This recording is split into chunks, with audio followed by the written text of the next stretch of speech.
Hi guys, 66 days டிரான்ஸ்ஃபர்மேஷனோட டே 2 இன்னைக்கு. இப்போ என்னோட கண்டிஷன் இப்படி தான் இருக்கு. இந்த கண்டிஷன் 66 டேஸ்க்கு அப்புறம் எப்படி சேஞ்ச் ஆகுதுன்னு பார்ப்போம். இந்த வீடியோவில் நம்ம என்ன பார்க்க போறோம்னா, இந்த 66 டேஸ் நான் என்ன டயட் பிளான்ல இருக்க போறேன் அப்படின்னு பார்க்க போறோம். ஃபர்ஸ்ட் மார்னிங் வேக்கப் ஆனோன்னா வார்ம் வாட்டர் குடிச்சிட்டு ஒரு ரெட் பனானா சாப்பிட்டுட்டு மொபிலிட்டி எக்ஸசைஸ் எப்படியும் ஒரு 30 மினிட்ஸ் ஃபாலோ பண்ணலான்னு இருக்கேன்.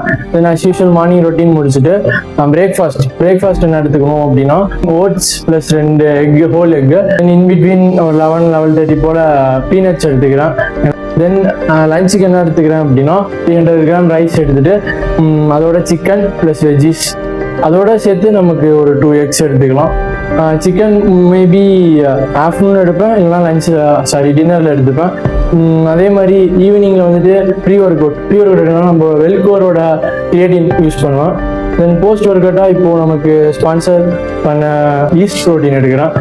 தென் நைட்டுக்கு 2 or 3 சப்பாத்திஸ், அப்படி இல்லைனா 200 கிராம் ரைஸ் அதோட வெஜ்ஜிஸ் ப்ளஸ் சிக்கன் லோட் பண்ணுறேன். இதுதான் என்னோட டயட் ஷெட்யூல்.